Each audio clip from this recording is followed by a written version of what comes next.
With rising tensions over Taiwan and South China Sea, what if the United States and China went to war in the Pacific? In this video, I will discuss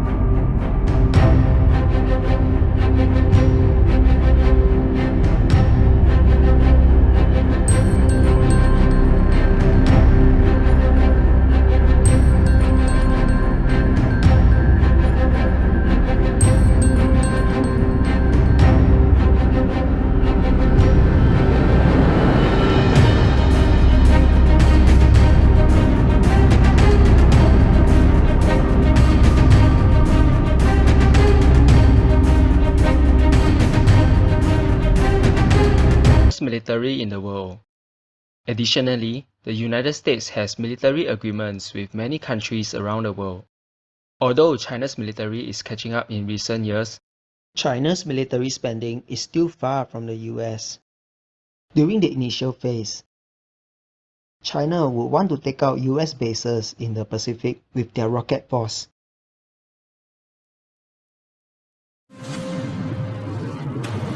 US FOBs in Japan, South Korea, Guam, and maybe even Philippines would be targeted. China faces a dilemma.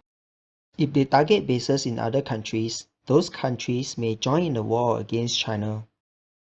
But if they don't, US forces would strike at China from those bases. US anti-missile defenses would protect some of these bases.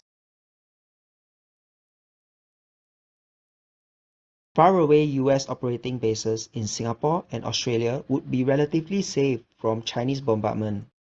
The US would strike back at China with their stealth bombers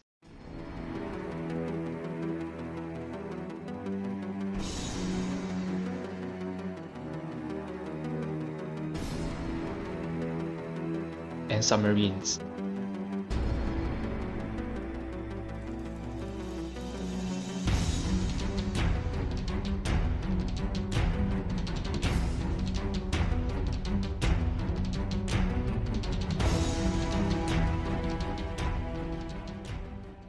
While China has anti-ship ballistic missiles such as DF-21D that may threaten US aircraft carriers, submarines are impossible to target.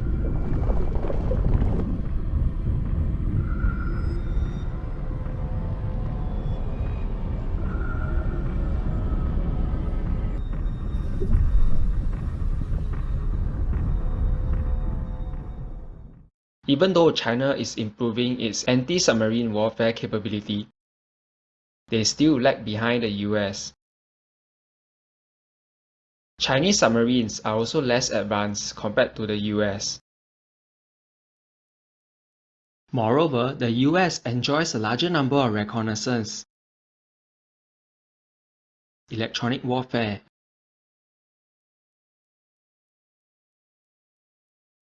and airborne early warning assets.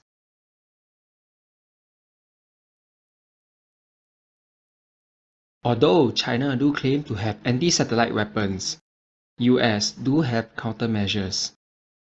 The Chinese would have the initial advantage as US aircraft would need time to deploy.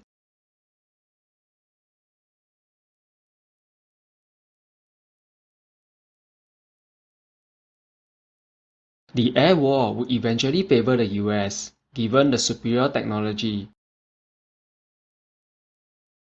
US pilots are more experienced and would likely perform better in air combat. Fast movers inbound, Bra 210 for 13 at Angels 10 flanking. You are cleared hot, over. Roger, Tally 2 bandits, flanking right at 10 miles. Fox 1, Fox 1. The US also have a larger tanker fleet, allowing greater combat range and endurance. Both sides will lose aircraft to ground-based and ship-borne air defenses. US non-stealth bombers would join in after softening of Chinese Air Force and air defenses.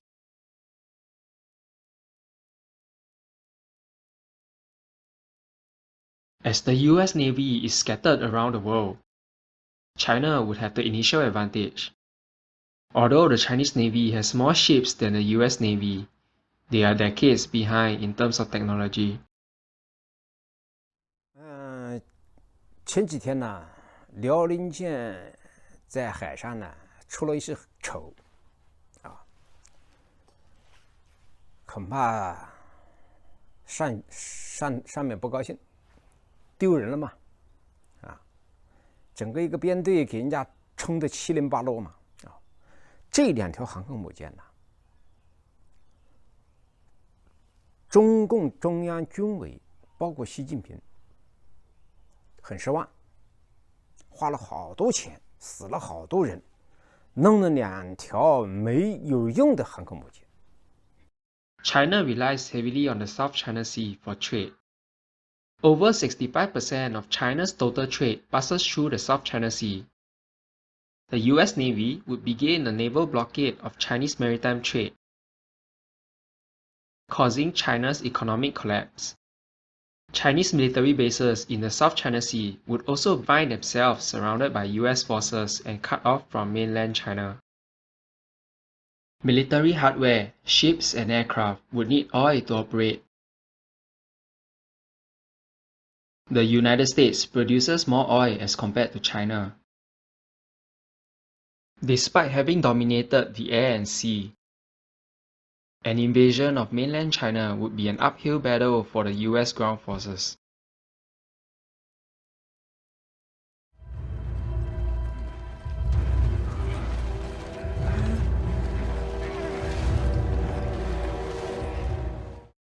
US amphibious fleet could land an estimated 35,000 Marines on Chinese shores. Although they will be supported by US airborne and army elements,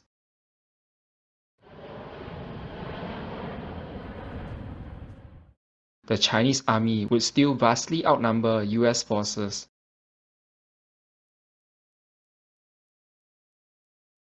Therefore, it is unlikely the US would attempt a ground invasion and would likely rely on a naval blockade to force China to surrender.